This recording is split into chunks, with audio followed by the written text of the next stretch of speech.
emergency of numerous 911 reference shots fired at Kelly Elementary. We're getting a description now, possibly a male armed with a gun. And it looks like a resident has the suspect down on the field, fighting with him near the playground. Fort Johnson, additional unit code 3 also for cover. Front 3, Adam, it looks like the suspect's now being held down at Kelly and Hillside. Hello, I'm Megan Kirsch. Student Television Network and the PBS NewsHour Student Reporting Labs have joined together for a very unique project. We asked 8 high school broadcast journalism programs from across the United States to collaborate on a single theme, in this case, school safety. Acts of violence, particularly gun violence, are not uniquely American, nor are they anything new. School shootings in the United States can be traced back as far as the mid-1700s. And yet there has been a documented increase in school shootings over the past 2 decades, and the 24-hour news cycle has made it feel like an epidemic. But below the surface, there's a lot more going on. Let's take a look at how school districts are making dramatic changes and rethinking what it means to feel safe and be safe at school. Our film begins at an elementary school in Carlsbad, California. Friday, October 8th, 2010 began as any other day begins at this suburban San Diego elementary school. It was lunchtime, and the students were heading out onto the playground. At about this same time, 41-year-old Brendan O'Rourke pulled up to a curb outside the school. He was armed with a .357 Magnum revolver, a red gasoline can, and a propane tank. It was a typical Friday.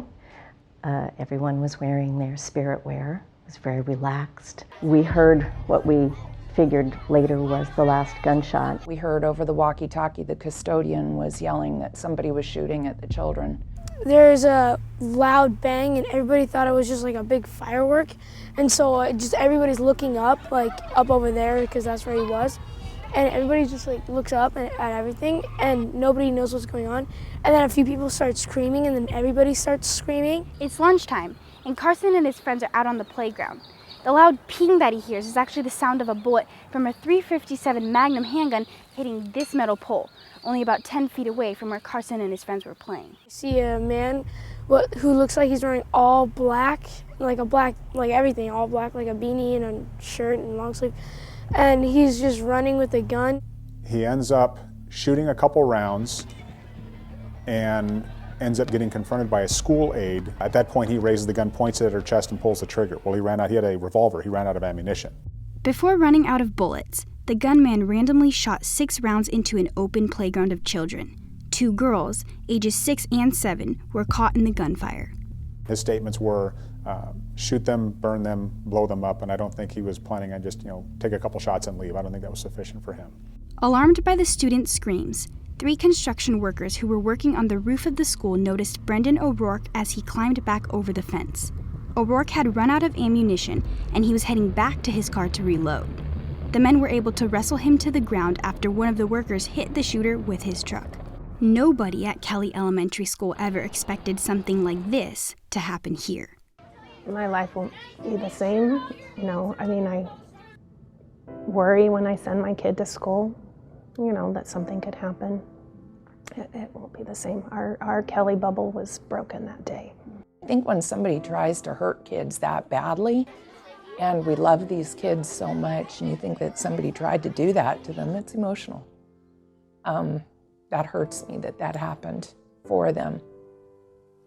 And I'm also very proud of them because kids are super resilient. Peggy Parrish teaches kindergarten at Kelly.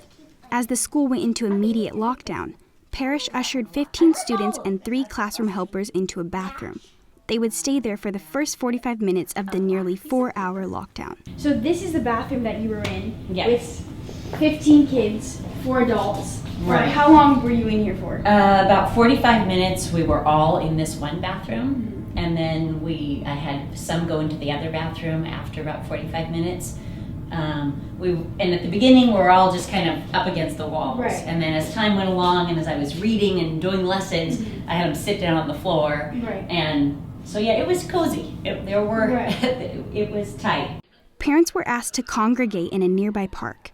For nearly 4 hours, they would wait as law enforcement searched the campus, ruling out the possibility that there was a second gunman. It was amazing to see them waiting in the park so patiently. They just waited. It was amazing. Carson was asked to testify at O'Rourke's trial. His vantage point on the play structure allowed him to get a good look at the gunman.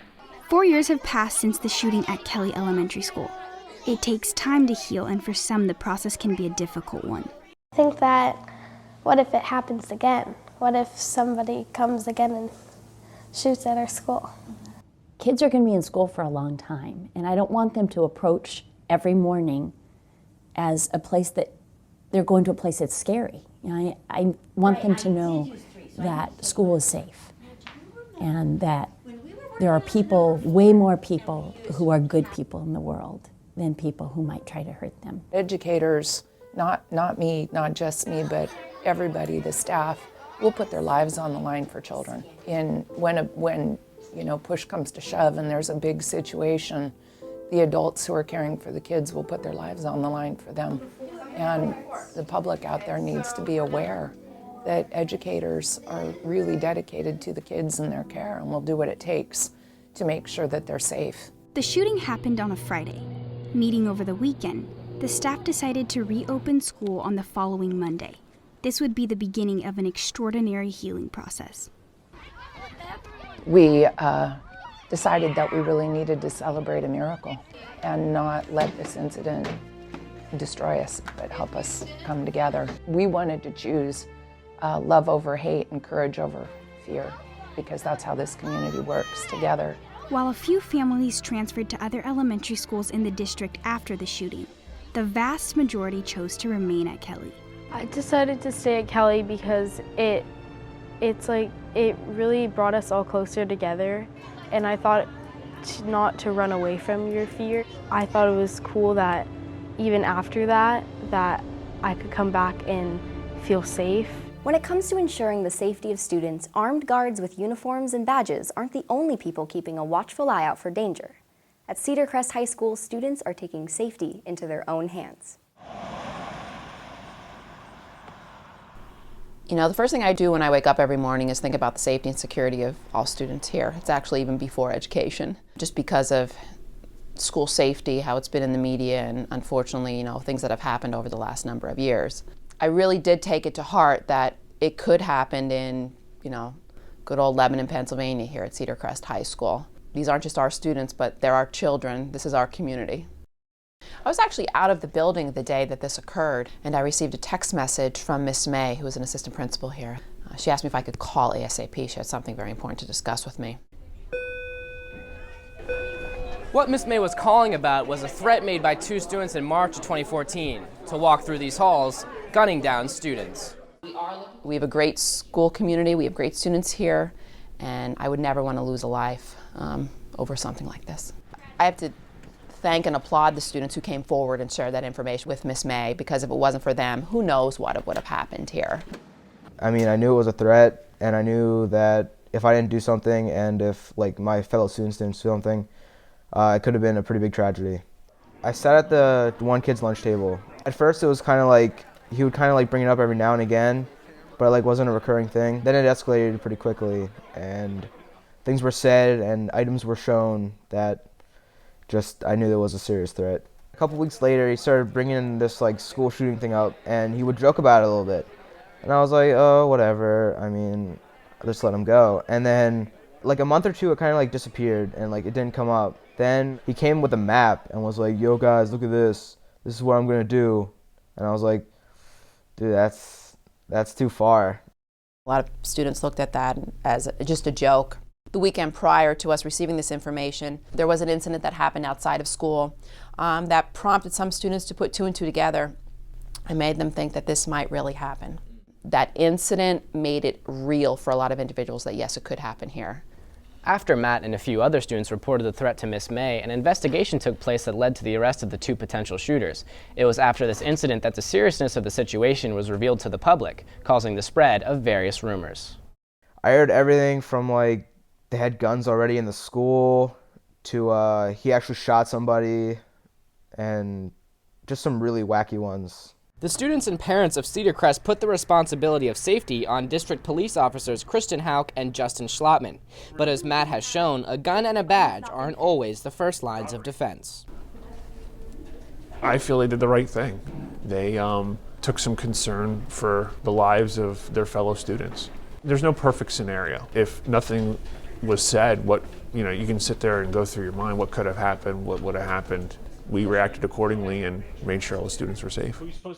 You do your best to prepare for it. Having a proactive approach rather than a reactive approach is more beneficial. It's almost like the school's your community, and I'm only one person and I only have one set of eyes, and we can't be everywhere all the time. But the students, they're all over the place. Those are extra sets of eyes. Those are extra people in your community that are able to see what's happening.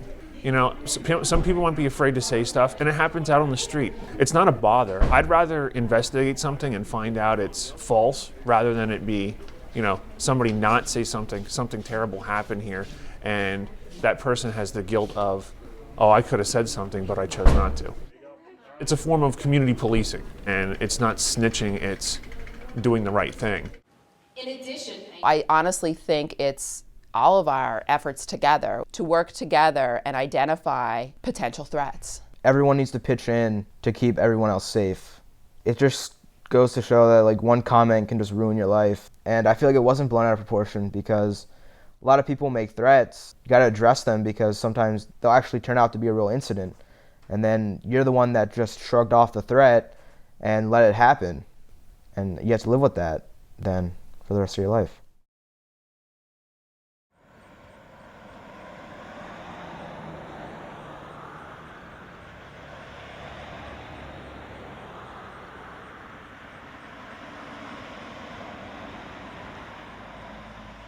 While many people across the country want to keep guns out of schools, Black River High School has integrated guns into an extracurricular activity so that students have the opportunity to learn about firearms and firearm safety.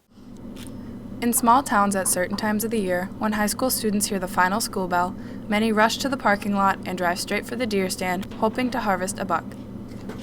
Their families are farmers or have lived in rural areas for most of their lives. Very passionate hunters. A number of people who they provide a lot of the food for the table by hunting, and so we have those students who have that experience from very early on of being out in the woods with dad and mom, and deer season is a holy season for them, and they get out and put the blaze orange on, and they have it on for the entire season, and they're filling the freezer with food.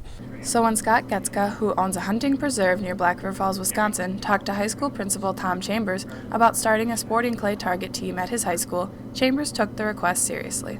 One of the students in Black River High School came to me and asked me about starting up a shooting program in the high school. And so at first I was a little bit apprehensive and leery, especially with all of the school shootings that have happened in the past, and the whole school safety concerns that people have. Another concern for any school-related activity is liability. How can a school ensure the safety of its students and prepare for possible injuries? Getska brought in the Scholastic Clay Target Program, a program offered by the Scholastic Shooting Sports Foundation. That was one of the reasons why we felt more comfortable with taking it on as a sport, is that they have that umbrella liability policy that they're able to carry, and there haven't been any accidents to my knowledge in the history of the sporting clays. 4 years later, the Shooting Tigers have been to national competition 4 times. And we've had students go to nationals every year that we've had the club. So we've done extremely well. I think it just shows that we do have a lot of students that have that kind of interest, that have the aptitude and the ability and with weapons and the desire to do well. Meet Kiana Dobson, a high school junior. She made it to the SCTP National Championships in Sparta, Illinois, her freshman and sophomore years. Last year, she ranked 42nd in the ladies division. Most of the rifles belong to the athletes and are stored at home. The team practices with sporting clays at Woods and Meadows, where Getska has the area's only sporting clays range.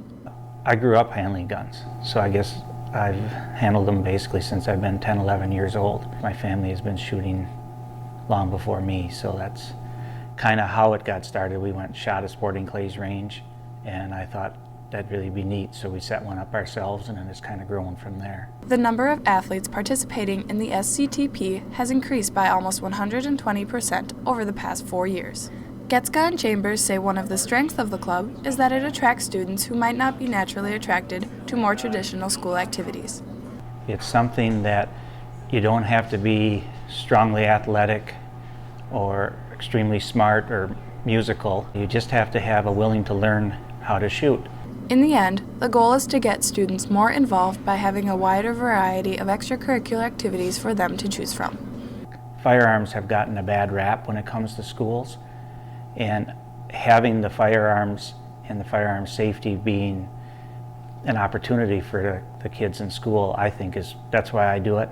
I grew up around guns. It takes a while to get it under your ropes and just get going with it, but I don't regret it one bit. It's just a lot of fun. Social media has changed the way we get news and interact with friends and teachers, but it has also become a platform for harassment and threats. When West Ranch High School was the target of a threat through social media, the school put new policies and procedures into action, learning important lessons along the way. On May 6, 2013, 10% of all West Ranch students decided to stay home from their high school for fear of a gunman on their campus. There were these gun threats targeted at West Ranch, so I didn't go to school the next day. It was really weird. My classes were almost empty. I was scared. I didn't want to come to school at all. Taylor Rizzo was a sophomore at the time of the threat, and she too did not attend school the day after the threat. I was kind of relieved that my parents didn't let me go to school because I don't know what I would do in that kind of situation. I don't know what the school would have done to keep my daughter safe, so I just kept her home from school that day. When West Ranch High School received an anonymous gun threat on social media, many students and parents responded with panic. They began wondering what exactly the school administration was doing to keep students safe. They began asking, how safe are we? When students come to school, we take on the responsibility of the parents. To lessen the concerns of parents, the administration uploaded their safety procedures onto the school website. Now parents can see how the school prepares to keep their kids safe in any sort of crisis. Mr. Crawford even showed me the PDF and the exact page that deals with an armed shooter on campus. I learned that the first thing all teachers are told to do is go into lockdown mode. Attention students and staff, we are in lockdown mode. This is not a drill. During a lockdown drill, we would instruct all the students to stay away from windows and doors. We would ask them to barricade themselves behind tables or desks as the teachers are locking the doors. However, before lockdown even commences, the sheriff department is already on their way. Where all the deputies assigned to the station go through an active shooter training. Basically, we'll come on school campus during the summer, and we'll do an event where we'll use simulation rounds, which are basically paintball rounds, to try and make it as real as we can possibly make it without using real bullets. Once the situation is all clear, only the sheriffs and deputies know the location and have access to certain lock boxes hidden around the school campus. These boxes have the keys to all of the classrooms so that they can unlock them when everything is safe. On top of being more transparent, the administration tried to make students feel more confident in a lockdown situation. Being a school in California, the main safety drills being practiced were always earthquake and fire drills. Lockdown drills had never been a requirement. To the front of the room somewhere and squat down and get low to the ground a few minutes. Now, the administration is making sure to do at least one lockdown drill per year. Their goal is to make lockdown mode as second nature to students as fire drills. Although students may be frightened at first when told to go into a lockdown, they'll know what to do and how to keep safe. Human error exists. It will always exist.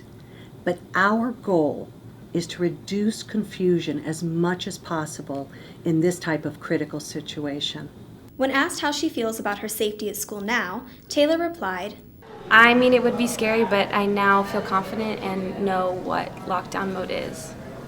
I don't really want to think about what could have happened, but I'm pretty confident that the school would keep Taylor safe.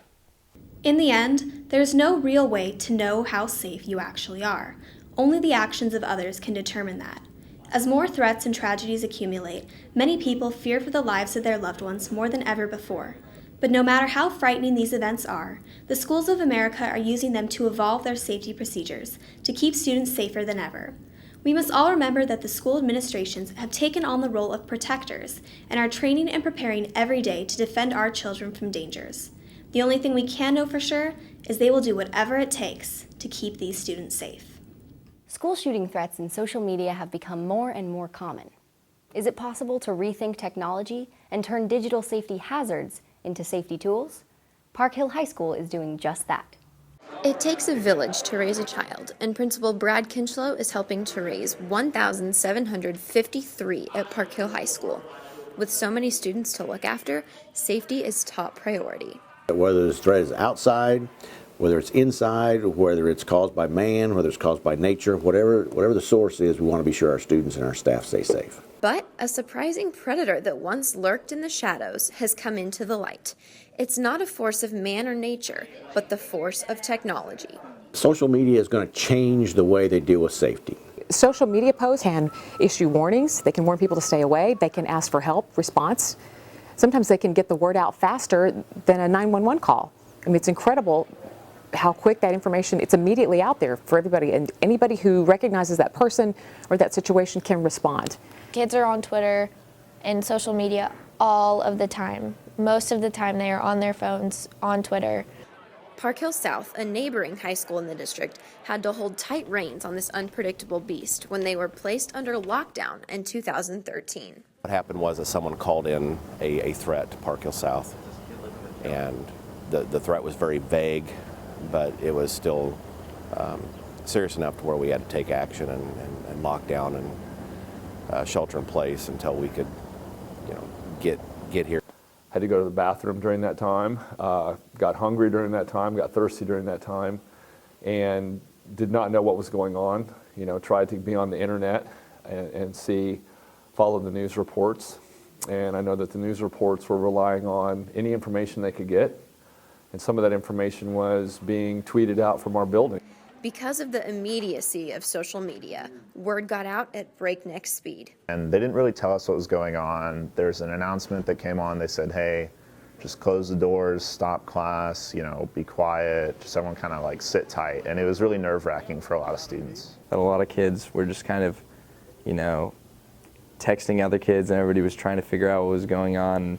There were definitely some stories that were stirred up that weren't necessarily true or even fact-based. Through this quick output of information, local news outlets became aware of the situation and began to investigate alongside the district. There are ethics involved. I can't just take one person's word for it without verifying it with someone else. So then we check with the school. How else can we back up this information? Check with the local law enforcement. And what we'll often find is other students' accounts start to come out. Do those match? Do they vary? Are there inconsistencies? And all of that information can help you figure out which is credible information and which isn't. You can also disperse a lot of bad information, information that could cause panic with relatives and parents. When the lockdown was lifted, it became clear that in situations like these, social media can be both a safety hazard and a safety tool. The biggest challenge in front of us is how do we teach each other and how do we teach kids the power that this has? The district always has people on watch for situations just like this one. I look for what people are saying about the school district and what they're saying about the schools. It could be something positive, it could be something negative. It's just important that we know what's being said. As we all know, with great power comes even greater responsibility. But in the case of social media usage with teenagers, responsibility is lacking.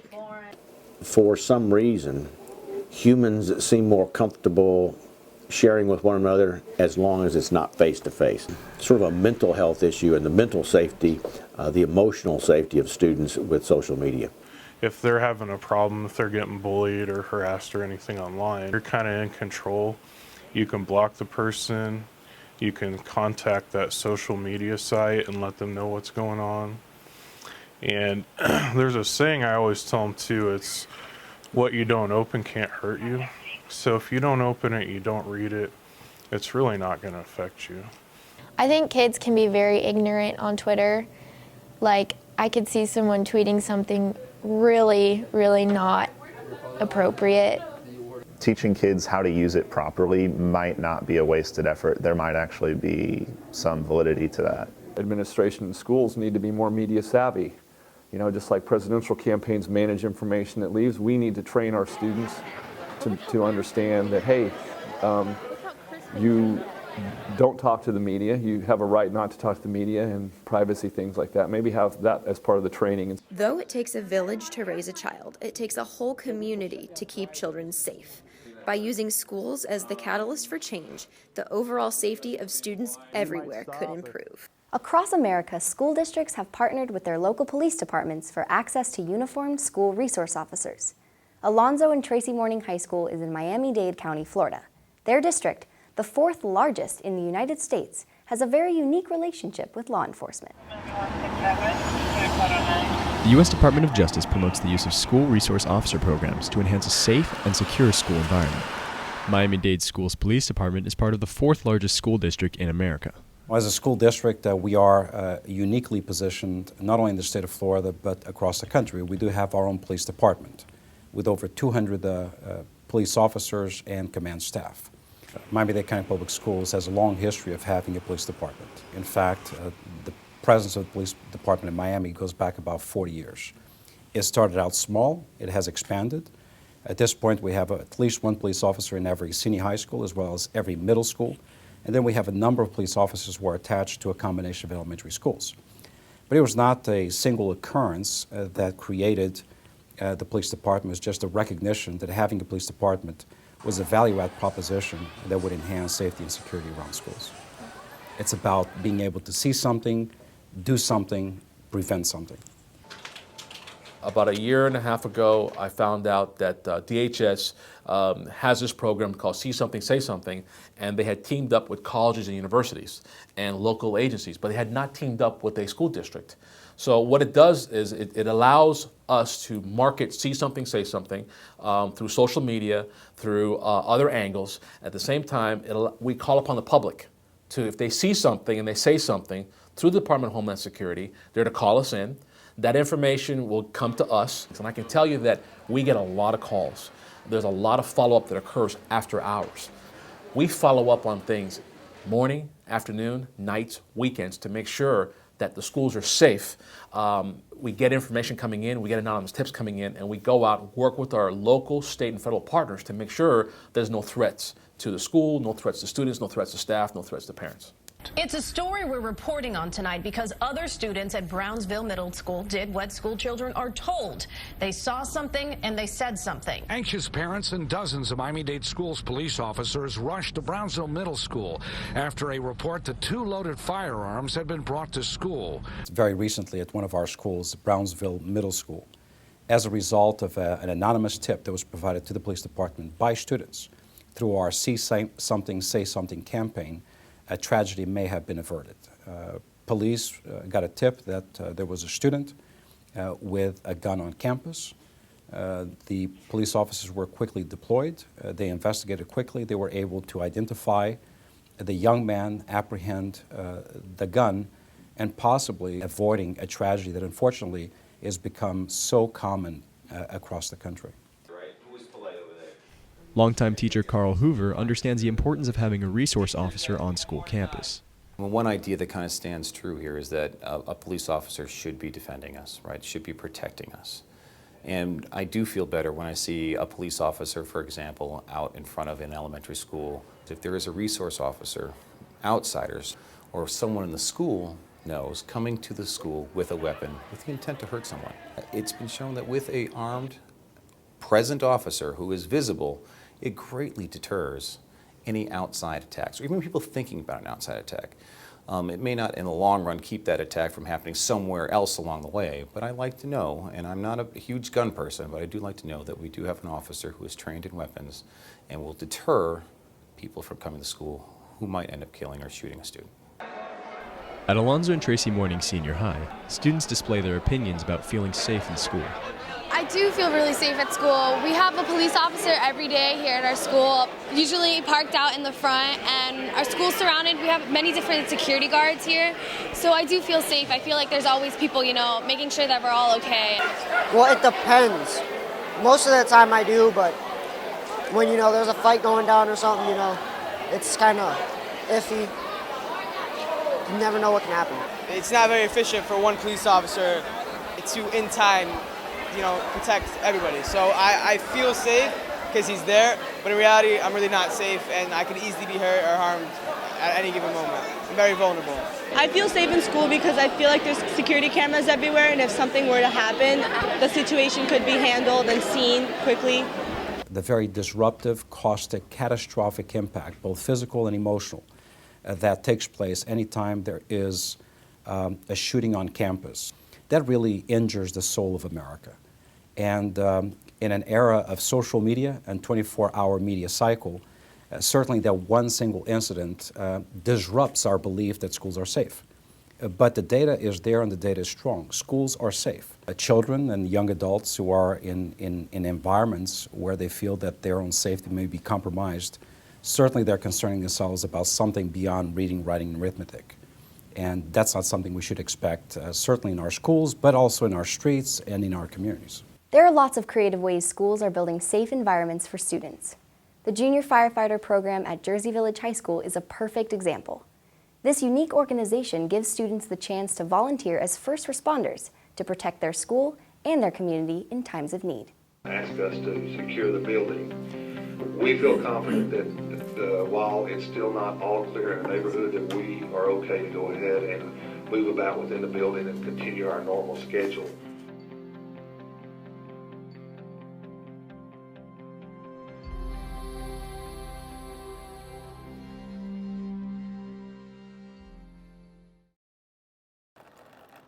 I heard the fire call and I just figured, you know what, I'm going to pack up and do whatever they let me do. And I got off, I already had air pack on, and Chief saw me and decided, you know what, Patrick's going to go fight fire. So I went and fought fire. I'm standing here in the middle of the fire station, located at the center of Jersey Village. Here, most people know their neighbors, and families have lived here for generations. Every day, junior firefighters come here to dedicate their time for the safety of their community. The city might be small, but the heroes are big. My name is Patrick Moore. I'm a junior firefighter, been here about 7 months. I'm of the opinion that if no one does it, it won't get done. Someone has to do it, someone has to get the dirt. That's why I want to go in the military, that's why I want to do this.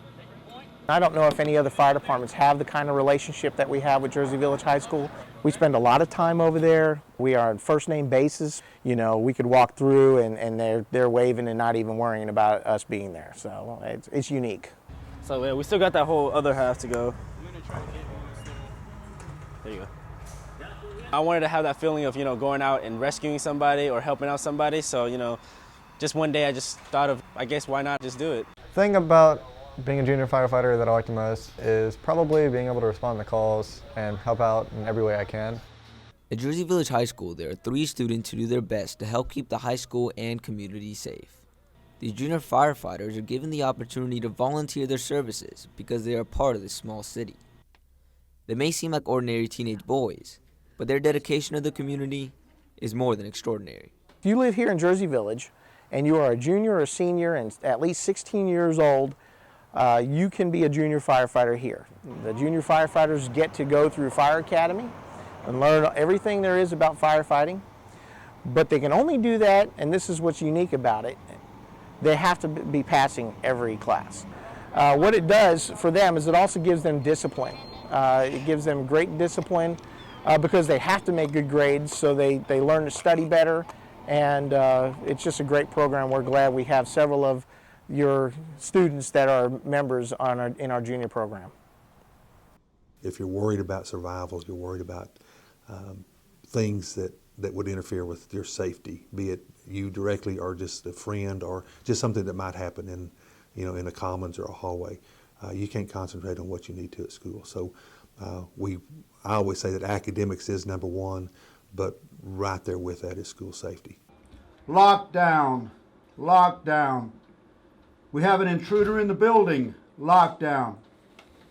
This is actually protocol for most schools, but it keeps them safe by, like I said, if an intruder was to gain entry into the building, we get all the students out of the hallway so they're not, the intruder doesn't have access to them. Then we try to lock them into a classroom so that the intruder can't get in there and harm them. Now this is obviously a simulated lockdown. I'm here with 3 junior firefighters, Patrick Moore, Brian Taylor, and Alex Vu. And I'm just going to ask you guys some questions about what you could do to help keep everyone safe. Some of you are first responders. So Patrick, let's say for example that Maddie here is unconscious or otherwise she's passed out or something like that. what would you be able to do to help keep everyone calm and aid her? So the first thing you would do is you take the pulse, and from there I could tell when the ambulance arrived what the problem was. I could help them get a head start on it. All right, so it would definitely be a help to have you in the room. I hope so. As junior firefighters, what do you guys think is the most essential aspect of your role that could help keep everyone safe, calm, and protected? In high-stress situations, you fall back on your training. You don't even, it's just instinct. No matter what you're doing, you're thinking about the situation and what you need to do, but it all comes back to your training, and very important. Thank you. Well, with that in mind, I think everyone would feel much more safe and grateful to know that you guys are in the room when something like this would happen. Overall, the efforts of staff members on campus, emergency services close to the campus, and students who are trained to assist during catastrophes create a sense of safety that isn't simply an ideal here at Jersey Village High School, but is more of an expectation for the high school and its students. Finding a balance between school security and a comfortable learning environment is a challenge many schools face. Nobody wants to go to school in a building that resembles a high-security prison. Maui High School integrates security into the campus design, using nature, community, and science to protect and inspire. Well, when I first came here, I thought it was really big. And I even had to use a map to try and find my way around. And I think I'm still using it today, just to check and make sure I know where I'm going. McKaylee Chalmers, a Maui High sophomore, has had her fair share of campuses. But after 7 schools and 5 states, something about Hawaii still stands out. It's nice to be outdoors and get some fresh air. The Aloha State takes advantage of its mild weather with vast, open, foliage-heavy campuses. Yeah, Hawaii is a unique environment in that I think, as all of us here live here know, we have a climate that is pretty much comfortable year-round. But over the years, Charles Kaneshiro, the president of an international architecture firm based in Honolulu, sees a storm brewing in his industry. The majority of our schools in Hawaii are older, so they're designed to standards that existed 50 years ago. The more current schools are being designed with school safety in mind, and obviously that's because of Columbine, or more recently Sandy Hook. I don't think anybody 20 years ago would have even imagined something like that happening in a public school. I mean, we send our kids to go to school to learn, not to be killed. With the recent influx in school violence, school districts located on the U.S. mainland have begun assessing what makes a campus safe. Luckily, many schools already have a security advantage. Because mainland schools need to deal with the differences in seasons. It's one building, all enclosed, all the classrooms are within the building. So it becomes easier for them to keep kids safe, in my opinion. Unfortunately, Hawaii's older schools are excluded from this comfort because of the island's traditional school architectures, which focused on a layout of multiple buildings and open campuses. We're in an old building. Where's that? Oh.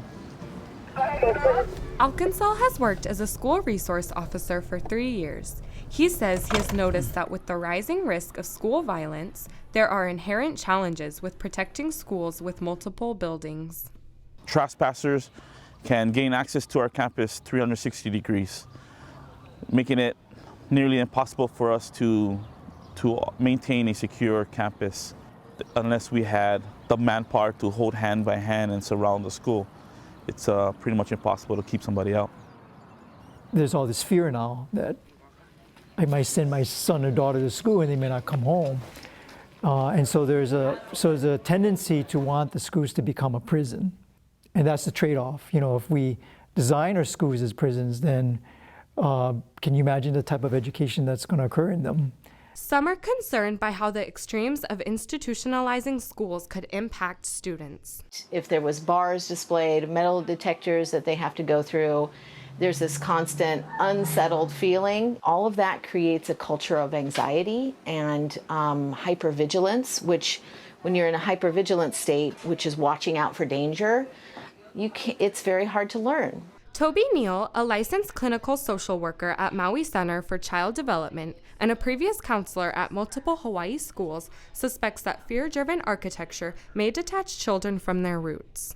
We did not evolve inside of buildings, and I think the optimal learning environment includes nature. Aware of this, architects attempt to lock crime out without locking students in. I think architects are doing is recognizing that in order to balance the two, a good learning environment and a safe area is by having what we call zones of supervision. So instead of less glass, there's actually more glass. Kane Shiro's Group 70 International hid safety precautions in plain sight when designing Hawaii's newest public school in Wailuku. Pu'ukakui Elementary School features large hurricane windows, which can hold form even when cracked to impact, open areas within immediate distance of protected spaces, unobtrusive chain-link gates which subtly control access points, a campus-wide alert system, and staff distributed so that every corner of campus is under adult supervision at all times. It's not designing a completely tragic-proof school. You can't do that, and that would be a prison. Ultimately, it's about balancing security with nurturing learning environments so students like McKaylee can enjoy what makes school school. She believes children should be able to come to school and just focus on their work and seeing their friends and not have to worry about their well-being or anything. From new ways of thinking about social media to designing smart campuses, addressing bullying, and helping students take action, schools have done some amazing things to make us all safer. We hope our stories have inspired you to think about your own community and what can be done to prevent violence in your school. We would like to thank the 8 high school broadcast journalism programs that contributed to this film. For Student Television Network and the PBS NewsHour Student Reporting Labs, I'm Megan Kirsch.